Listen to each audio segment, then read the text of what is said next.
नमस्कार दोस्तों, सोशियोलॉजी पाठशाला यूट्यूब चैनल पे आप सभी का स्वागत है। इस प्रैक्टिस सेट का हमारा पहला प्रश्न है, प्रगति का अर्थ है। प्रगति का अर्थ है किसी दिशा में परिवर्तन, एक निश्चित दिशा में परिवर्तन, एक निश्चित एवं वांछित दिशा में परिवर्तन, उपरोक्त में से कोई नहीं। जी हाँ दोस्तों, जैसे यहाँ पे 3 विकल्प दिया हुआ है, तो आप लोगों को बता दें प्रगति, विकास, उद्विकास और क्रांति क्या होती है। उद्विकास उस परिवर्तन को कहते हैं जो परिवर्तन एक सीधी रेखा में हो, उसकी दिशा कुछ भी हो, इससे कोई लेना देना नहीं, बस यह हो कि परिवर्तन एक सीधी रेखा में हो, तो उसे हम उद्विकास के नाम से जानते हैं।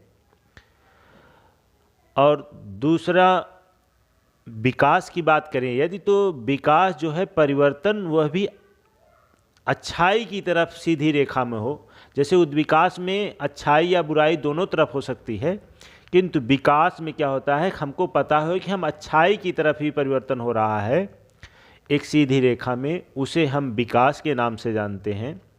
और प्रगति की बात करें जो इस प्रश्न में पूछा हुआ है, प्रगति में क्या होता है, परिवर्तन जो है एक निश्चित और वांछित दिशा में जो होता परिवर्तन, उसे हम प्रगति के नाम से जानते हैं।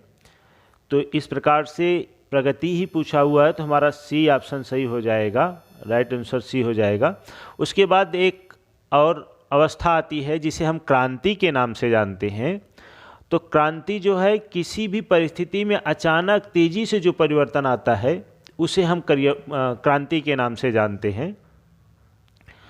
और यह जो है प्रगति और विकास के संदर्भ में बात करें कि किसने सबसे पहले भेद किया था, तो यह एक विद्वान है एल.टी. हॉबहाउस, उन्होंने यह विभाजन किया हुआ है। तो यह भी प्रश्न पूछा जाता है कि प्रगति और विकास के बीच किसने भेद किया है, तो एल.टी. हॉबहाउस, यह भी ध्यान रखिएगा आप लोग। अगला प्रश्न है, वैश्विक ग्राम ग्लोबल विलेज का विचार किसने दिया है। विकल्प में है गिडिंस, मार्शल मैकलुहन, इमानुएल वालस्टाइन, ई अनिटाट। जी हाँ दोस्तों, वैश्विक ग्राम की अवधारणा जो है वह मार्शल लुहान की है। इस प्रकार से बी ऑप्शन सही हो जाएगा। वैश्विक ग्राम क्या होता है, संचार क्रांति के परिणाम स्वरूप जो परिवर्तन आता है, संचार क्रांति की वजह से गांव क्या है, गांव भी वैश्विक दुनिया से जुड़ते चले जा रहे हैं, गांव भी विश्व से जुड़ गए हैं। इसे मैकलुहान ने वैश्विक ग्राम के नाम से संबोधित किया था। तो और इसके साथ साथ एक अवधारणा और जुड़ी मिलती है, लोग कंफ्यूज हो जाते हैं, जैसे कि वर्ड सिस्टम थ्योरी, यह भी उससे मिलती जुलती अवधारणा है। दोनों में अंतर यह है कि वह गांव बनाने की बात कर रहे हैं, और यह जो वर्ड सिस्टम थ्योरी जो है ये पूरे विश्व को एक व्यवस्था मान करके अध्ययन करने की बात हो रही है। तो यह अवधारणा जो है वालस्टाइन की है। अगला प्रश्न है, जियोवानी विको ने विश्लेषित किया कि ऐतिहासिक परिवर्तन क्या होते हैं। इतिहास परिवर्तन के संदर्भ में इनके है कि जियोवानी विको क्या है, संरचनात्मक था, चक्री था, संघर्षात्मक था या उद्विकासी था। तो आप लोगों को बता दें कि जियोवानी विको जो है सबसे पहले इन्होंने बताया था कि परिवर्तन समाज में सर्पीले अवस्था में होता है, मतलब तरंगी तरीके से होता है, और इसे चक्री कहा जाता है। तो इस प्रकार से बी ऑप्शन जो होता है हमारा सही हो जाएगा। और जियोवानी विको ने सबसे पहली बार जो है सहयोग की बात की थी, इसलिए इन्हें बोगार्डस ने इन्हें समाजशास्त्र का जनक भी माना है। तो इनसे यह भी क्वेश्चन बनता है कि जियोवानी विको को किसने समाजशास्त्र का जनक माना था। तो जियोवानी विको को समाजशास्त्र का जनक जो है बोगार्डस ने माना है। क्यों माना है, क्योंकि ऑगस्ट कॉम्टे के समय से बहुत पहले ही जीवाणुविको ने समाज में सहयोग की बात की थी, तो इसलिए बोगार्डस इन्हें जो है समाजशास्त्र का जनक मानते हैं। अगला प्रश्न है, समाजशास्त्र के निम्नलिखित संस्थापकों में से किसने कहा कि सामाजिक विकास के सिद्धांत में प्रौद्योगिकी एवं उत्पादन की शक्तियों के अभिवर्धन का वर्णन किया गया है? सामाजिक विकास संदर्भ में सामाजिक शक्तियों का प्रयोग किसने किया हुआ है? उत्पादन की शक्ति, प्रौद्योगिकी एवं उत्पादन की शक्ति की बात किसने किया हुआ है? विकल्प में है Emmanuel Durkheim, Max Weber, Auguste Comte, Karl Marx. जी हाँ दोस्तों, इसमें हमारे डी ऑप्शन सही हो जाएगा। कार्ल मार्क्स महोदय ने कहा था कि उत्पादन शक्तियाँ ही समाज की समस्त व्यवस्थाओं को निर्धारित करती हैं। उत्पादन शक्ति के अंतर्गत आता है उत्पादन के साधन, जिसके माध्यम से हम अपनी भौतिक आवश्यकताओं की पूर्ति करते हैं, जिसे उन्होंने उत्पादन के साधन कहा था। और उसके बाद उसके साथ जो संबंध पाए जाते हैं उसे उत्पादन के संबंध कहा जाता है। जैसे वर्तमान समय में जो है उत्पादन की शक्ति जो है क्या है? पूंजी है। तो उत्पादन के साधन जो हो गए पूंजी हो गई, उत्पादन के संबंध किस प्रकार हो गए? जो पूंजी का मालिक है वो पूंजीपति हो गया, और जो पूंजी के लिए वर्क कर रहे हैं वो सर्वहारा वर्ग में आ जाएंगे। तो इस प्रकार से यह अवधारणा कार्ल मार्क्स की है। कार्ल मार्क्स ने यह भी बताया था कि प्रौद्योगिकी उत्पादन की शक्तियाँ ही क्या करती हैं? समाज को निर्धारित करती हैं कि समाज किस प्रकार का होगा, इसलिए इन्हें आर्थिक निर्धारणवादी भी कहा जाता है। कार्ल मार्क्स की चर्चा चल रही, तो कार्ल मार्क्स से और बनने वाले प्रश्नों के बारे में बता दें। इन्होंने पुस्तक लिखा था द कम्युनिस्ट मैनिफेस्टो 1848 ईस्वी में, कभी कभी सन भी पूछ दिया जाता है इनका। इस पुस्तक का कि यह पुस्तक कब आई थी? कम्युनिस्ट मैनिफेस्टो जो है 1848 ईस्वी में आई थी। एक बहुत महत्वपूर्ण पुस्तक है पॉवर्टी ऑफ फिलॉसफी, यह भी कार्ल मार्क्स की बहुत महत्वपूर्ण पुस्तक है। इसके बारे में भी पूछा जाता है किसकी पुस्तक है। और अगर बात करें कार्ल मार्क्स के बारे में, तो इन्होंने धर्म को जनता के लिए अफीम के समान माना है। इन्होंने कई महत्वपूर्ण अवधारणाएं दी हुई हैं, यह भी पूछा जाता है, तो यह भी जान लीजिए। इन्होंने वर्ग संघर्ष का सिद्धांत दिया है, ऐतिहासिक भौतिकवाद का सिद्धांत दिया हुआ है, स्वयं में वर्ग स्वयं के लिए वर्ग का सिद्धांत दिया हुआ है, अतिरिक्त मूल्य का सिद्धांत दिया हुआ है, अलगाव की बात की हुई है इन्होंने, और जनसंख्या अतिरेक का सिद्धांत भी इन्होंने दिया हुआ है। तो मार्क्स से यह भी क्वेश्चन बनते हैं। तो इसको डिस्क्राइब भी कर देते समय, लेकिन बहुत बड़ा ज़्यादा समय हो जाएगा, तो एक एक करके कभी जब इनकी व्याख्या इनसे संबंधित प्रश्न आएंगे तो हम एक एक प्रश्नों की व्याख्या भी करते चलेंगे कि स्वयं में वर्ग स्वयं के लिए वर्ग क्या होता है, अलगाव क्या होता है, अतिरिक्त मूल्य का सिद्धांत क्या होता है, इसके बारे में चर्चा करेंगे।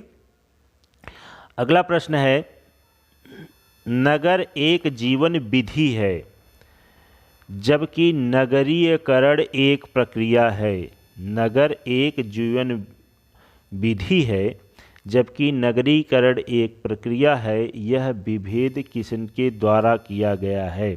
विकल्प में है रॉबर्ट पार्क, जी सिमेल, मैक्स वेबर, उपर्युक्त में से कोई नहीं। जी हाँ दोस्तों, इन तीनों विकल्पों में कोई विद्वान नहीं ऐसा नहीं है जो इसको कहा हो, तो इस प्रकार से डी ऑप्शन हमारा सही हो जाएगा।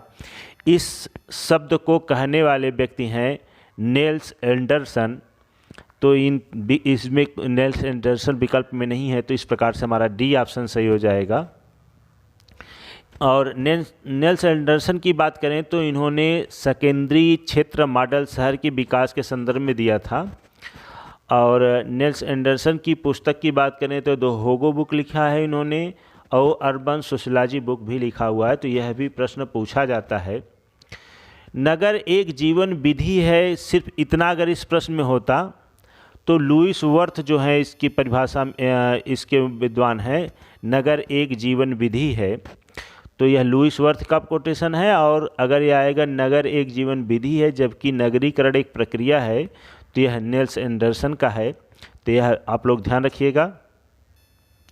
अगला प्रश्न है, एमएन श्रीनिवास ने भारत में सामाजिक परिवर्तन के विश्लेषण के लिए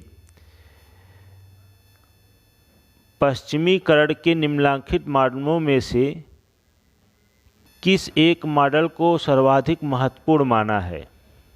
श्रीनिवास की बात हो रही है कि उन्होंने सांस्कृतिक परिवर्तन के विश्लेषण के लिए पश्चिमीकरण के किस प्रारूप को मॉडल के रूप में माना हुआ है।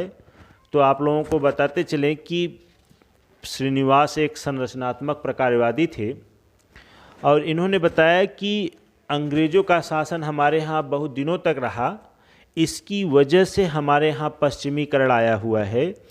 तो ब्रिटिश प्रारूप को उन्होंने बहुत महत्वपूर्ण माना था। यहाँ क्वेश्चन थोड़ा सा टाइपिंग एरर हो गया है, ये ब्रिटिश प्रारूप होगा, उपरतियों में से कोई नहीं, ये डी ऑप्शन में होता। तो आप लोग ध्यान रखिए, ब्रिटिश प्रारूप को उन्होंने माना था। ऐसे कहा जाए तो पश्चिमी यानी कि अन्य देशों से जो भी हमारे यहाँ परिवर्तन आया वह पश्चिमीकरण कहा जाएगा। किंतु श्रीनिवास के अनुसार अगर पूछा जाए पश्चिमीकरण क्या है, तो यह उन्होंने सिर्फ सीधा सीधा कहा कि ब्रिटिश शासन के दौरान ब्रिटिश की वजह से हमारे समाज में जो भी परिवर्तन आया है वो क्या है, पश्चिमीकरण के नाम से बताया है। तो इसमें पश्चिमीकरण की बात करें तो अगर श्रीनिवास के अनुसार तो वह ब्रिटिश प्रारूप है। अगर श्रीनिवास के बारे में और बात करें तो उन्होंने कई अवधारणाएं, बहुत महत्वपूर्ण अवधारणाएं दी हुई हैं। एक तो ये हो गया पश्चिमीकरण, एक इन्होंने अवधारणा दी हुई है संस्कृतिकरण की अवधारणा है, लौकिकीकरण की अवधारणा की बात भी एमएन श्रीनिवास करते हैं। उसके बाद प्रभुजात की अवधारणा श्रीनिवास ने दिया हुआ है। फैलाव की अवधारणा की बात करेंगे, स्प्रेड, वह भी जो है एमएन श्रीनिवास द्वारा दिया गया है। तो यह भी ध्यान रखिएगा आप लोग, यह भी क्वेश्चन श्रीनिवास से बनता है। श्रीनिवास एक संरचनात्मक प्रकारवादी थे और इन्होंने क्षेत्र कार्य किया हुआ है, तो यह भी ध्यान रखिएगा, यह भी क्वेश्चन बनता है। और इन्होंने दक्षिण भारत का एक गांव है रामपुरा गांव, उसका अध्ययन किया था और एक पुस्तक लिखा था द रिमेंबर्ड विलेज, यह भी बार बार पूछा जाता है। और एक महत्वपूर्ण पुस्तक है इनकी the social change in modern India और इंडिया चेंजिंग विलेजेस, यह भी पुस्तकें इनकी हैं। तो यह भी बार बार पूछा जाता है, तो इसको भी ध्यान रखिएगा, ये इनकी महत्वपूर्ण पुस्तकें हैं। अगला प्रश्न है, एक जीवन पद्धति का दूसरी में उसी के साथ परिवर्तन कहलाता है। परसंस्कृतिकरण, सात्मीकरण, परिवर्तन, प्रसार। तो दोस्तों आप लोगों को बता दें, इसका राइट आंसर होगा परसंस्कृतिकरण। परसंस्कृतिकरण क्या होता है कि जब दो संस्कृतियों का मेल होता है और एक संस्कृति से दूसरे संस्कृति में गुणों का हस्तांतरण होता है, अब एक संस्कृति दूसरे संस्कृति के गुणों को अपना लेती है, तब इसे हम क्या कहते हैं, पर संस्कृति। और दूसरी संस्कृति के गुणों को अपना लेना क्या कहलाता है, पर संस्कृति ग्रहण। यदि हम सात्मीकरण की बात करें तो सात्मीकरण का मतलब यह होता है कि जब दो संस्कृतियों का मेल हो, एक जो संस्कृति है वह दूसरी संस्कृति में क्या हो जाए, समाहित हो जाए, एक संस्कृति का अस्तित्व ही क्या हो जाए, समाप्त हो जाए, तो उसे हम क्या कहते हैं, सात्मीकरण। परिवर्तन, किसी भी स्थिति में जो भी बदलाव आता है उसे परिवर्तन के नाम से जाना जाता है। अगर प्रसार की बात करें तो यह भी संस्कृति से संबंधित है कि एक संस्कृति के गुणों का दूसरी संस्कृति में फैलाव होना क्या कहलाता है, प्रसार कहलाता है। तो यह भी आप लोग ध्यान रखिएगा, ऐसे भी क्वेश्चन पूछ सकता है कि प्रसार किसे कहते हैं या सात्मीकरण किसे कहते हैं, तो आप लोग इस जवाब को दे लीजिएगा। अगला प्रश्न है, वैश्विक व्यवस्था ग्लोबल सिस्टम का आधुनिक सिद्धांत किसने प्रतिपादित किया। विकल्प में है रिटजर, वालरस्टाइन, रॉबर्टसन, गिडिंस। जी हाँ दोस्तों, अभी मैंने ऊपर वाले क्वेश्चन में ही बताया था, अभी ऊपर ही चर्चा हुई कि विश्व व्यवस्था सिद्धांत की बात जो है वालरस्टाइन करते हैं, तो इस प्रकार से बी ऑप्शन सही हो जाएगा। वालरस्टाइन के बारे में बात करें तो इन्होंने बताया कि सामाजिक परिवर्तन या समाज का अगर हमको अध्ययन करना है तो किसी देश या राज्य को अलग करके अध्ययन नहीं करना चाहिए, संपूर्ण विश्व को जो है एक इकाई मान करके अध्ययन करना चाहिए। इसी व्यवस्था को जो है विश्व व्यवस्था सिद्धांत के नाम से जाना जाता है। अगर वालरस्टाइन की बात करें तो इनकी पुस्तकें हैं द मॉडर्न वर्ल्ड सिस्टम, और उसके बाद एक और बहुत महत्वपूर्ण पुस्तक है द कैपिटलिस्ट वर्ल्ड इकोनॉमी, यह वालरस्टाइन की बुक है।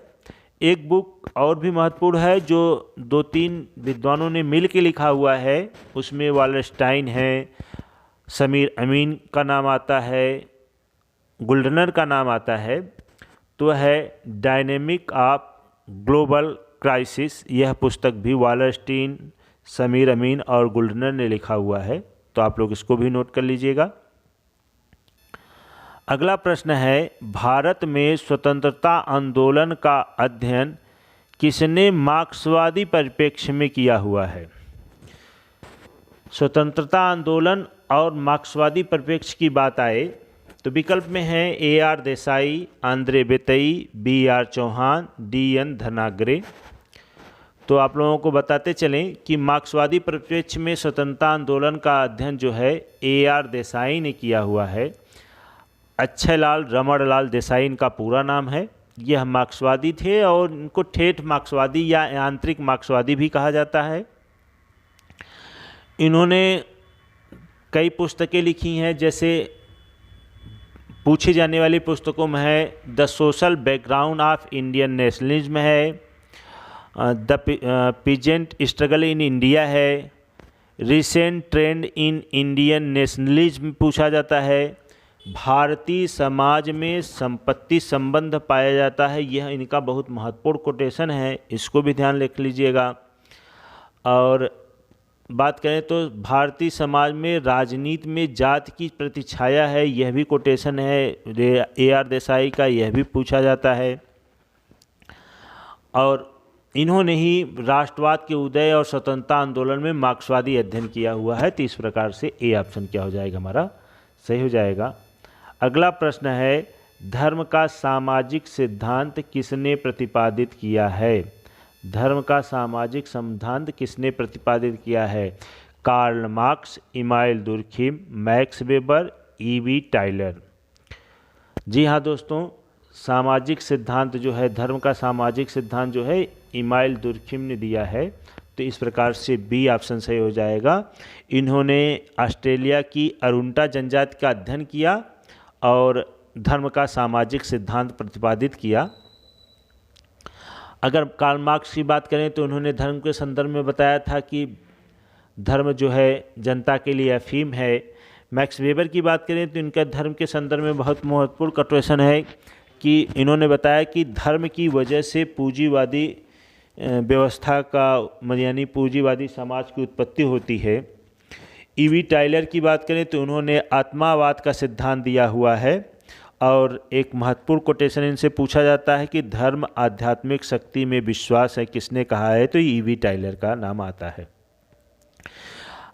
तो इमाइल दुर्खिम के बारे में और बात कर लें तो इमाइल दुर्खिम ने धर्म का सामाजिक सिद्धांत दिया, उसके बाद ऑस्ट्रेलिया की अरुंटा जनजाति का अध्ययन किया हुआ है। और इन्होंने बताया कि धर्म की वजह से क्या होता है, समाज में संगठन आता है, धर्म समाज में संगठन लाने का काम करता है। और इन्होंने अवधारणा दिया इसके संदर्भ में सामूहिक प्रतिनिधानों का सिद्धांत दिया हुआ है। और इन्होंने आत्महत्या का सिद्धांत दिया है, उसको भी इन्होंने धर्म से जोड़ के बताया है कि जिसमें सामूहिक शक्ति अधिक होती है वहाँ पे आत्महत्याएं कम होती हैं, जिसमें सामूहिकता अधिक पाई जाती है उसमें सामूहिकता अधिक पाई जाती है, आत्महत्या कम होगी, और सामूहिकता जो है जहाँ कम होगी वहाँ आत्महत्याएं ज़्यादा होंगी। और इन्होंने 4 प्रकार की आत्महत्याओं की भी चर्चा किया हुआ है। अगर बात करें तो इन्होंने समाज को यांत्रिक समाज और सावयवी समाज में बांटा हुआ है, और इस समाज के आधार पर उन्होंने दंड का भी विभाजन दो प्रकार से किया हुआ है। यांत्रिक समाज में दमनकारी कानून पाया जाता है और सावयवी समाज में जो है प्रतिकारी कानून पाया जाता है। और इनकी एक पुस्तक है जो है the rules of sociological method, और आत्महत्या के समय सुसाइड के नाम से भी इनकी पुस्तक आती है, तो यह भी ध्यान रखिएगा, यह भी पूछा जाता है इनसे प्रश्न। अगला प्रश्न है, नाभिक परिवार के 4 प्रमुख प्रकारों के रूप में प्रजनन, बच्चों का लालन पालन, नियोजन और सामाजिकरण में भेद किसने किया है? 4 प्रमुख प्रकार परिवार के नाभिक परिवार होता है, प्रजनन, बच्चों का लालन पालन, नियोजन और सामाजिकरण। विकल्प में है GP Murdock, Kingsley Davis, K M. Kapadia, P N. Prabhu. तो जी हाँ दोस्तों, इसमें जो है किंग्सले डेविस सही हो जाएंगे। यह विभेद जो है नाभिक परिवार के प्रमुख 4 प्रकार के विभेद की बात जो है किंग्सले डेविस करते हैं, तो बी ऑप्शन सही हो जाएगा। किंग्सले डेविस के बारे में और बात करें तो इन्होंने यह जो है किंग्सले डेविस स्तरीकरण का प्रकार्यात्मक सिद्धांत देते हैं, प्रकार्यवादी हैं। इनकी बहुत महत्वपूर्ण पुस्तक है ह्यूमन सोसाइटी।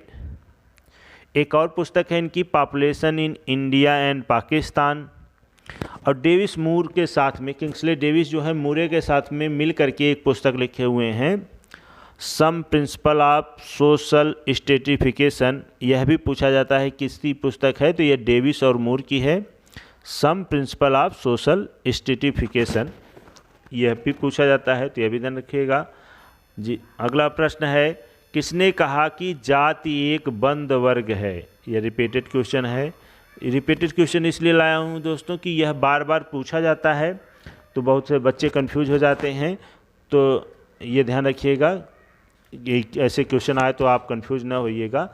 जाति एक बंद वर्ग है। विकल्प में है मजूमदार एवं Madan, Srinivas, J H. Hutton, G S. Ghurye.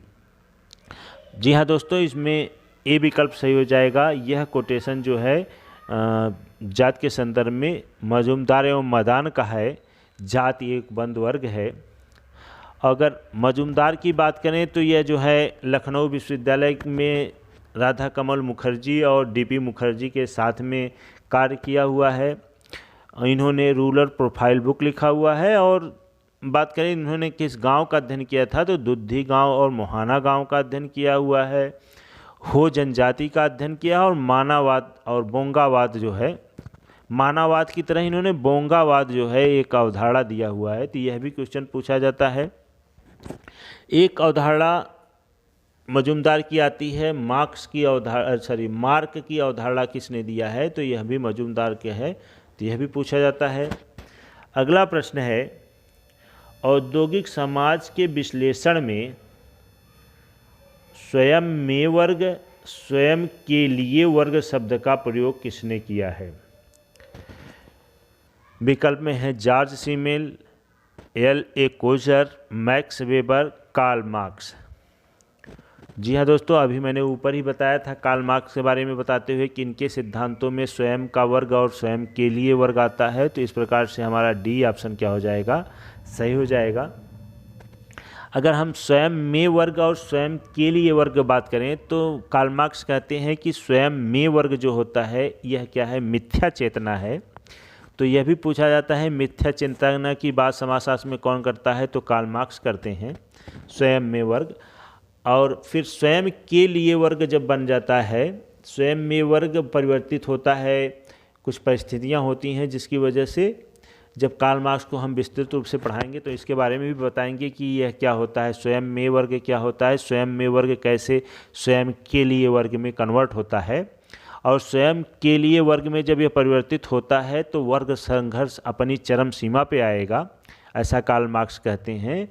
और फिर क्या होगा, पूंजीवादी समाज क्या हो जाएगा, समाप्त हो जाएगा और एक नया समाज का उदय हो जाए जिसे इन्होंने समाजवादी समाज के नाम से उल्लेखित किया है। ऐसी कल्पना कार्ल मार्क्स की थी। तो इस प्रकार से इसमें डी ऑप्शन सही हो जाएगा। अगला प्रश्न है, किनशिप ऑर्गेनाइजेशन इन इंडिया पुस्तक किसने लिखी है? किनशिप ऑर्गेनाइजेशन इन इंडिया पुस्तक किसने लिखी है? विकल्प में है जी.एस. घुरिये, इरावती कर्वे, पी.एन. प्रभु और ए.एम. शाह। तो दोस्तों आप लोगों को बता दें, किनशिप ऑर्गेनाइजेशन इन इंडिया पुस्तक जो है इरावती कर्वे की है। इस प्रकार से बी ऑप्शन जो होगा सही हो जाएगा। इरावती कर्वे जो है भारतीय विद्या शास्त्री परिप्रेक्ष्य के समर्थक रही हैं और इन्होंने सबसे पहली बार भारत में नातेदारी की चर्चा किया हुआ है। तो यह भी क्वेश्चन पूछा जाता है कि भारत में नातेदारी की सबसे पहली बार चर्चा कौन किया हुआ है? तो इरावती कर्वे। और इन्होंने जो है भारतीय समाज के अध्ययन में नातेदारी का अध्ययन करने के लिए भारत को 4 भौगोलिक क्षेत्रों में बांट करके अध्ययन किया हुआ है। तो यह भी पूछा जाता है नातेदारी का अध्ययन कितने भागों में बांट के किया है? तो 4 भागों में। भागों को भी जान लीजिए आप लोग कि पूर्वी क्षेत्र, मध्य क्षेत्र, उत्तरी क्षेत्र और दक्षिणी क्षेत्र की इन्होंने बात किया है। पश्चिमी क्षेत्र की बात इन्होंने नहीं किया हुआ है। तो 4 क्षेत्र हैं, पूर्वी क्षेत्र, मध्य क्षेत्र, उत्तरी क्षेत्र और दक्षिणी क्षेत्र। इन 4 भागों में बांट करके इरावती कर्वे ने जो है भारत में नातेदारी की चर्चा किया हुआ है। और इन्होंने एक कोटेशन कहा है जो बार बार पूछा जाता है कि संयुक्त परिवार एक रोमांचित समूह है। और भी इनसे कोटेशन है जैसे भ्राता भगनी संतति विवाह की चर्चा जो है इरावती कर्वे करती हैं। और जाति एक विस्तृत नातेदारी समूह है, इसकी बात भी इरावती कर्वे हैं। तो यह भी प्रश्न इनसे बनता है, तो इसको भी आप लोग नोट कर लीजिएगा। अगला प्रश्न है marriage and family in India पुस्तक किसने लिखी? J B. Ferreira, Irawati Karve, K M. Kapadia, M N. Srinivas. तो यह पुस्तक जो है दोस्तों के.एम. कपाडिया ने लिखा हुआ है। के.एम. कपाडिया की एक और बहुत महत्वपूर्ण पुस्तक है हिंदू किनशिप। यह भी पूछा जाता है, तो आप लोग नोट कर लीजिएगा कि marriage and family in India पुस्तक किसने लिखी? के.एम. कपाडिया। हिंदू किनशिप की पुस्तक किसने लिखी? तो के.एम. कपाडिया। के.एम. कपाडिया के बारे में बात करें तो के.एम. कपाडिया से और भी बनने वाले प्रश्नों में इन्होंने कहा कि संयुक्त परिवार के बारे में इन्होंने बहुत चर्चा किया हुआ है कि संयुक्त परिवार जो है पीढ़ियों की गहराई वाला है। ऐसा कोटेशन के.एम. कपाडिया ने कहा। और वो कहा कि वर्तमान समय में क्या है, संयुक्त परिवार अब संकट में है। तो यह भी क्वेश्चन पूछा जाता है किसने कहा संयुक्त परिवार संकट में है? तो के.एम. कपाडिया। हिंदू विवाह एक धार्मिक संस्कार है, ऐसा भी हिंदू विवाह के संदर्भ में कोटेशन पूछा जाता है। तो यह भी कोटेशन जो है के.एम. कपाडिया का है। हिंदू विवाह धार्मिक प्रकृति का है या धार्मिक संस्कार है? तो यह दोनों कोटेशन बनते हैं, तो के.एम. कपाडिया इसके आंसर होंगे। अगला प्रश्न है दक्षिण भारत के कुर्गों के सामाजिक एवं धार्मिक जीवन की व्याख्या में श्रीनिवास ने किस अवधारणा को विकसित किया? अभी हमने ऊपर एक प्रश्न में बताया श्रीनिवास के बारे में कि इन्होंने रामपुरा गांव में कुर्गों का अध्ययन किया हुआ है। और कुर्गों का अध्ययन करके इन्होंने कई अवधारणाएं दी हुई हैं। तो उसमें जो है पश्चिमीकरण और संस्कृतिकरण की बात इन्होंने किया हुआ है। आधुनिकीकरण की बात नहीं करते हैं ये। तो आधुनिकीकरण जहाँ जहाँ पे है उसको हटा लीजिए। औद्योगिकरण की बात ये नहीं करते हैं, तो यह भी नहीं होगा। तो इस प्रकार से बी ऑप्शन क्या हो जाएगा? सही हो जाएगा। इसके साथ साथ आप लोगों को भी बताया मैंने कि उन्होंने प्रभुजात की अवधारणा दिया हुआ है, लौकिकीकरण की बात करते हैं और फैलाव की अवधारणा की बात इन्होंने किया है। तो इस प्रकार से बी ऑप्शन इसमें सही हो जाएगा। अगला प्रश्न है भारतीय विद्या अध्ययन परिप्रेक्ष्य का अनुसरण कर भारतीय समाज का अध्ययन करने वाले निम्नलिखित में से कौन माने जाते हैं? तो यहाँ पे विकल्प में है Louis Dumont, Andre Beteille, G S. Ghurye, M N. Srinivas एवं आंद्रे बेतई, लुई डूमा एवं जीएस घुरिये। एक एक विकल्प पे चर्चा करेंगे। जैसे लुई डूमा जो है यह भारतीय विद्याशास्त्री परिप्रेक्ष या वाङ्मय परिप्रेक्ष के नाम से आता है, इसके अध्ययनकर्ता थे। तो पहले विकल्प के ए का तो लुई डूमा है, लेकिन दूसरा जो ऑप्शन इसमें नाम दिया हुआ है आंद्रे बेतई हैं। आंद्रे बेतई जो है भारतीय विद्याशास्त्री परिप्रेक्ष्य से न होकर के ये क्या है, संरचनात्मक प्रकारवादी परिप्रेक्ष्य के हैं। तो इस प्रकार से ए विकल्प जो है हमारा गलत हो जाता है। अब दूसरे की बात करें तो जीएस घुरिये जो हैं ये भारतीय विद्याशास्त्री परिप्रेक्ष्य के हैं, किंतु एमएन श्रीनिवास की बात करें तो यह जो है संरचनात्मक प्रकारवादी परिप्रेक्ष्य के हैं। तो इस प्रकार से दूसरा विकल्प भी हमारा गलत हो जाता है। फिर यहाँ भी एमएन श्रीनिवास का दिया हुआ है और आंद्रे बेतई का, तो ये दोनों लोग संरचनात्मक प्रकारवादी हैं। और पूछा हुआ है भारतीय विद्या परिप्रेक्ष्य, तो देखिए लुई डूमा के बारे में बात करेंगे और जीएस घुरिये। तो इस प्रकार से हमारा डी ऑप्शन क्या हो जाएगा, सही हो जाएगा कि भारतीय विद्या परिप्रेक्ष्य या वाङ्मय परिप्रेक्ष्य की बात करें तो लुई डूमा और जीएस घुरिये हैं। और भाई बात करें विद्याशास्त्री परिप्रेक्ष्य में और कौन कौन से विद्वान आते हैं, तो इसमें Louis Duma, GS Ghurye, Irawati curve आती हैं और एक विद्वान है केएम कपाडिया और एके शरण भी इसी परिप्रेक्ष्य के आते हैं। तो कुल 5 विद्वान ऐसे हैं भारतीय विद्या परिप्रेक्ष्य का समर्थन करते हैं। और यदि हम मार्क्सवादी परिप्रेक्ष्य की बात करें तो इसमें 3 विद्वान आते हैं, AR देसाई, DP मुखर्जी और DD कौशाम्बी। आप लोग एक नोट बना करके लिख लीजिएगा, इससे बार बार हर प्रश्नों में परीक्षाओं में पूछा जाता है। और अगला एक परिप्रेक्ष्य है संरचनात्मक प्रकारवादी परिप्रेक्ष्य। इसमें जो है श्रीनिवास हैं, SC दुबे हैं, DN मजूमदार, आंद्रे बेतई आते हैं। और एक परिप्रेक्ष्य है दलितवादी परिप्रेक्ष्य, जिसे उपाश्रित सही परिप्रेक्ष्य के नाम से जाना जाता है। इसमें BR अम्बेडकर आते हैं, डेविड हार्डीमैन, गेल आमवेट भी इसके अंतर्गत आते हैं। और एक परिप्रेक्ष्य है जिसे हम सभ्यतावादी परिप्रेक्ष्य के नाम से जानते हैं। तो इसमें 2 विद्वान आते हैं, सुरजीत सिन्हा, NK बोस। कभी कभी यह मिलान करने के लिए आ जाता है और फिर ये ऐसे भी प्रश्न बनते रहते हैं, तो इसको आप लोग नोट कर लीजिएगा। यदि आप लोग एक बार नहीं समझ में आए तो आप लोग वीडियो को रोक करके पीछे करके फॉरवर्ड करके आप लोग देख लीजिएगा, इसको एक पुस्तक में नोट कर लीजिएगा। प्रत्येक पेपर में कोई न कोई प्रश्न इससे बन जाता है, तो आप लोग इसको ध्यान रखिएगा।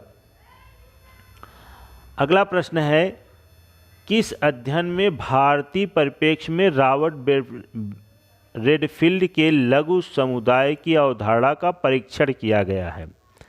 रॉबर्ट रेडफील्ड ने जो है टेपोजलान गांव का अध्ययन करके लघु समुदाय की अवधारणा को दिया हुआ है। तो इस टेपोजलान गांव के लघु समुदाय की अवधारणा का परीक्षण किसने किया है और किस गांव का अध्ययन करके, कौन पुस्तक लिखी हुई है, यह भी बताएंगे। इसमें है पहला विकल्प में caste, class and power, the remembered village, village and Indian village, a Rajasthan village. तो दोस्तों आप लोगों को बता दें कि रॉबर्ट रेडफील्ड ने जब टेपोजलान गांव का अध्ययन करके लघु समुदाय की 4 अवधारणाओं को दिया, तब उसका परीक्षण जो है एक विद्वान हुए BR चौहान। उन्होंने राजस्थान के राणावतो गांव का अध्ययन किया और एक पुस्तक लिखा, ए राजस्थान विलेज। और इसी पुस्तक में अध्ययन करके उन्होंने बताया कि जो लघु समुदाय की 4 अवधारणाएँ होती हैं, उसकी 2 अवधारणाएँ तो भारतीय समाज में देखने को मिलती हैं, 2 अवधारणाएँ भारतीय गाँव में नहीं पाई जाती। उन्होंने कहा कि लघुता और समरूपता तो विद्यमान है, गांव छोटे होते हैं, देखने में एक समान होते हैं, लेकिन 2 विशेषताएं नहीं पाई जाती। समानता क्यों नहीं पाई जाती कि एक ही गांव में विभिन्न प्रकार की जातियां रहती हैं, उनमें समानता देखने को नहीं मिलती है। और आत्मनिर्भरता नहीं रहती क्योंकि प्रत्येक गांव एक दूसरे गांव पे निर्भर है, एक जाति दूसरे जाति पे निर्भर है, और विवाह के मामले में हम दूसरे गांव से में विवाह करते हैं। तो इस प्रकार से यह जो है विशेषता नहीं पाई जाती, समानता और आत्मनिर्भरता नहीं पाई जाती, जबकि लघुता और समरूपता देखने को मिलती है। तो रॉबर्टफील्ड के इस लघु समुदाय का परीक्षण जो है राजस्थान के राड़ोवती गांव में B.R. चौहान ने किया था और एक यह पुस्तक लिखा था ए राजस्थान विलेज। तो इस प्रकार से डी ऑप्शन क्या हो जाएगा हमारा सही हो जाएगा। अगला प्रश्न है, किसने निम्नलिखित में से किसने अपने लेखन में उपाश्रित परिप्रेक्ष्य का प्रयोग किया हुआ है। अभी ऊपर चर्चा हुई कि उपाश्रित जो है परिप्रेक्ष्य में कौन कौन आते हैं। तो एक आते हैं B.R. अम्बेडकर और एक आते हैं डेविड हार्डीमैन और एक विद्वान हैं गेल आमवेट जो हैं इसमें आते हैं। तो इस प्रकार से हमारा डी ऑप्शन क्या हो जाएगा सही हो जाएगा। उपाश्रित या दलितवादी परिप्रेक्ष्य जिसे कहा जाता है तो यह B.R. अम्बेडकर हैं। इस विकल्पों पर चर्चा करें तो बताए थे अभी चर्चा हुई कि लुई डूमा जो हैं भारतीय विद्या परिप्रेक्ष्य या वाग्मय परिप्रेक्ष्य के हैं। N.K. बोस जो हैं यह हमारे सभ्यतावादी परिप्रेक्ष्य के नाम से हैं और सुरजीत सिन्हा भी जो है सभ्यतावादी परिप्रेक्ष्य के हैं। तो ए ऑप्शन इस प्रकार से डी ऑप्शन क्या हो जाता है हमारा सही हो जाता है। अगला प्रश्न है और इस सीरीज का ये अंतिम प्रश्न है, किसने भारतीय समाज को संबोध में सभ्यता परिप्रेक्ष्य का उपयोग किया है। अभी यहाँ ऊपर वाले में ही चर्चा हो रही थी, फिर नीचे ये प्रश्न भी बन गया कि सभ्यतावादी परिप्रेक्ष्य में कौन कौन आते हैं। तो अभी चर्चा हुई कि सुरजीत सिन्हा और N.K. बोस। तो इस प्रकार से N.K. बोस एवं सुरजीत सिन्हा ए ऑप्शन में है। तो इस प्रकार से हमारा ए ऑप्शन क्या हो जाएगा सही हो जाएगा। तो इस प्रकार से ये 20 प्रश्नों की श्रृंखला पूर्ण हुई। यदि आप लोगों को इन प्रश्नों में कोई डाउट हो या कोई अन्य भी प्रश्न हो तो आप हमसे कमेंट बॉक्स में लिख करके पूछ सकते हैं। बहुत बहुत धन्यवाद दोस्तों। वीडियो अच्छी लगी हो तो लाइक करें, सब्सक्राइब करें, चैनल को शेयर करें। धन्यवाद। जय हिंद, जय भारत।